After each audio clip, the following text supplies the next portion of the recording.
The annual kick-off of the Australian motorsport calendar has just finished, the Bathurst 12 Hour, where teams local and abroad bring their GT machinery and race around the clock for 12 hours from 5:45am to 5:45pm.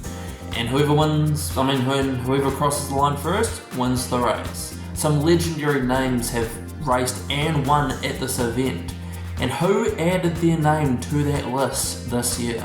If you like what you see and want to support me more, drop a like and a subscribe. Your support would really much be appreciated.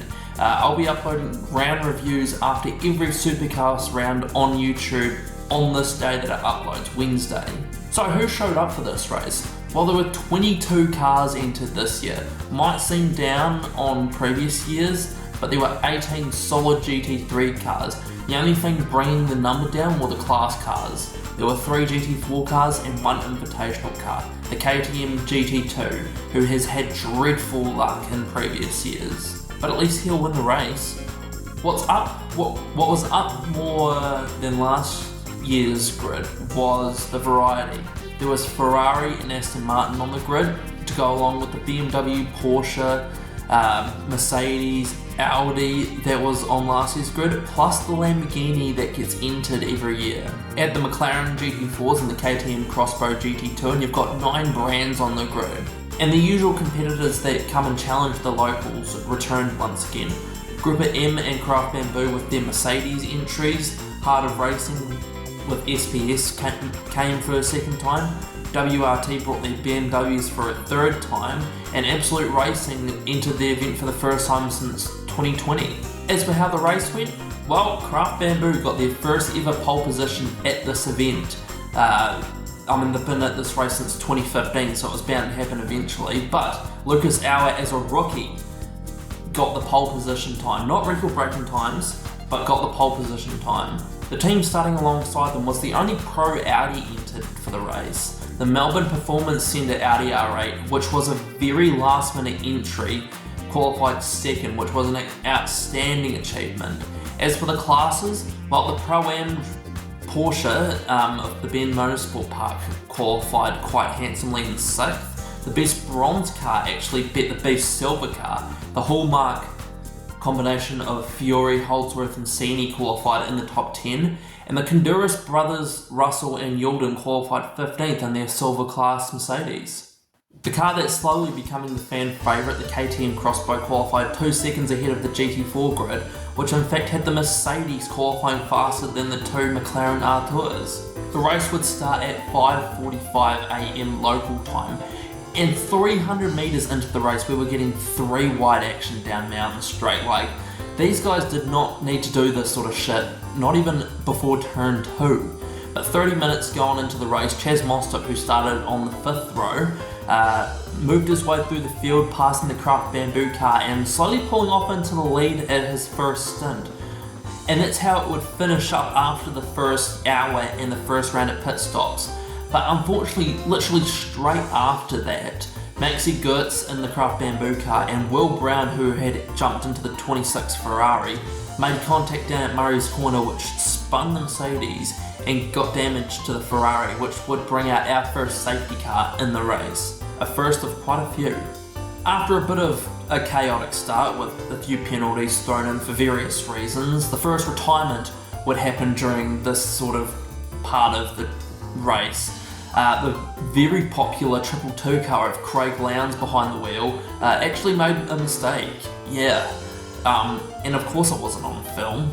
The only time that Craig Lowndes has ever made a mistake, and it's not going to be on film.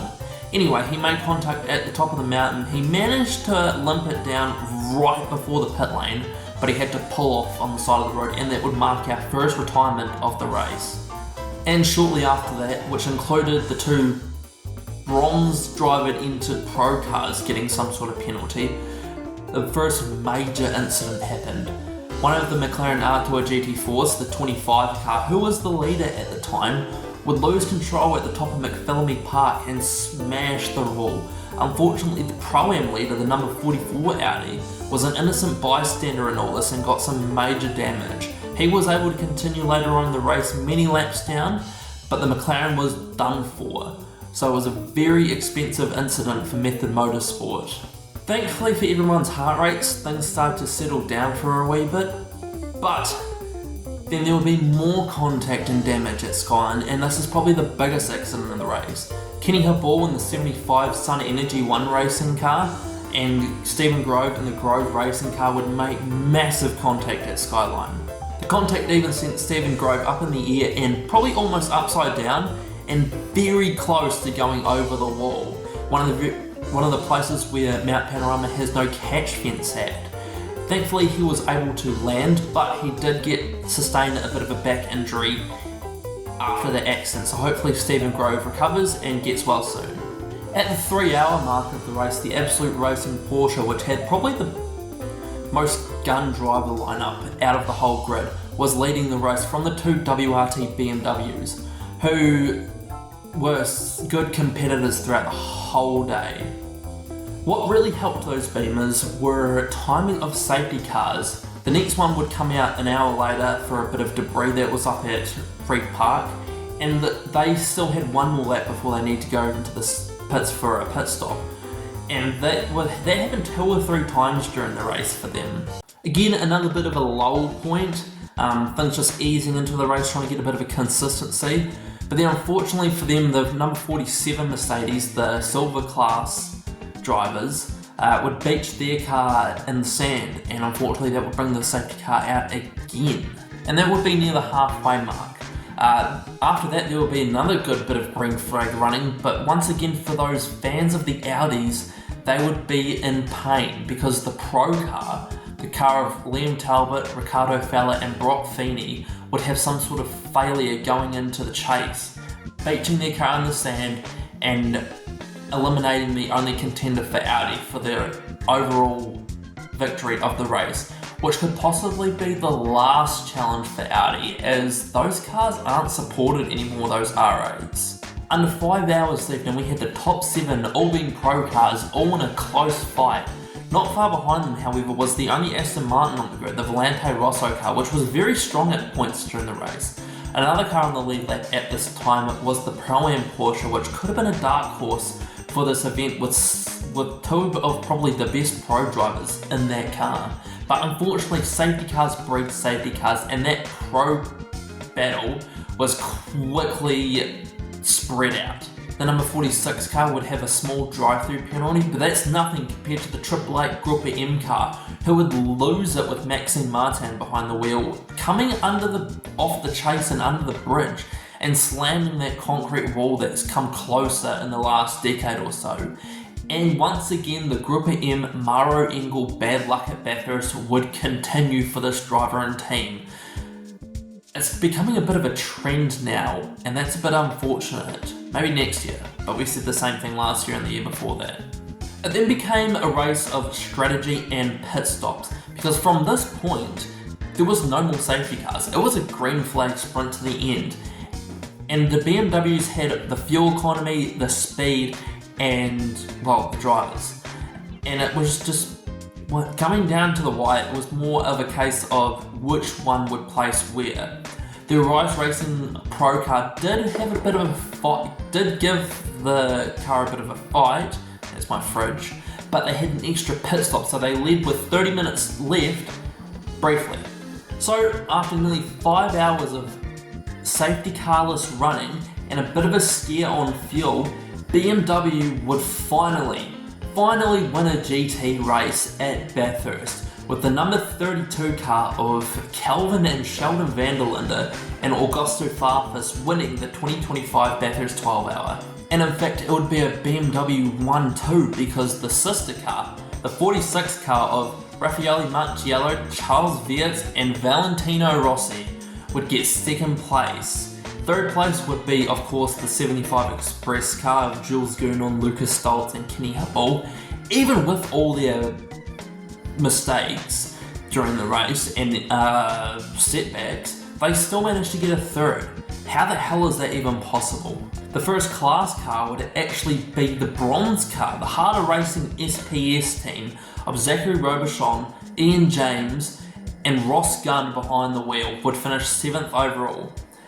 8th was actually the first Pro-Am car, and it was the Rise Racing Pro-Am effort of Alessio Rivera, Jackson Evans, Brad Schumacher and Elliott Shute behind the wheel.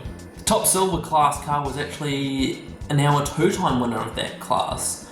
The Lamborghini Huracan of Adrian Dietz, Tony D'Alberto, Brendan Leach and Grant Denyer, yes that Grant Denyer, managed to get the Lamborghini home safely. The winner of the GT4 class was one of the McLarens. It was the 24 car, and the driver list will be here. In fact, one of them, Josh Buchan, was a last minute ring-in the event. And after so many attempts and what feels like they've walked under 3 ladders and broken 4 mirrors, the KTM Crossbow GT2 team finally finished the race. Yes, they finished in 15th overall and had a few errors, but they got to the end, which was probably their goal for that car. Hopefully they don't give up on this thing and keep racing it, because it's slowly becoming the fan favourite of the grid. The 2025 edition of this race was more of a race of 2 halves, yet the first half of the race, which was a game of endurance, and what I mean by that is attrition, because there were so many issues with cars, either penalties or accidents. It was ridiculous.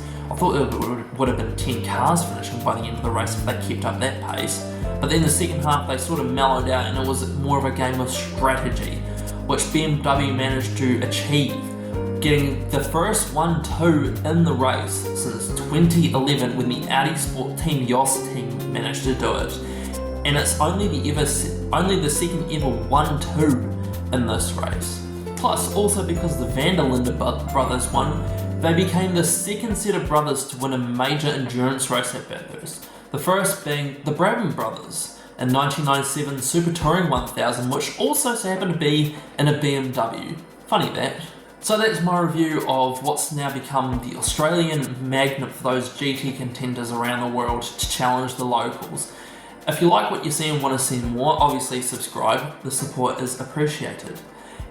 And I will see you in the next video.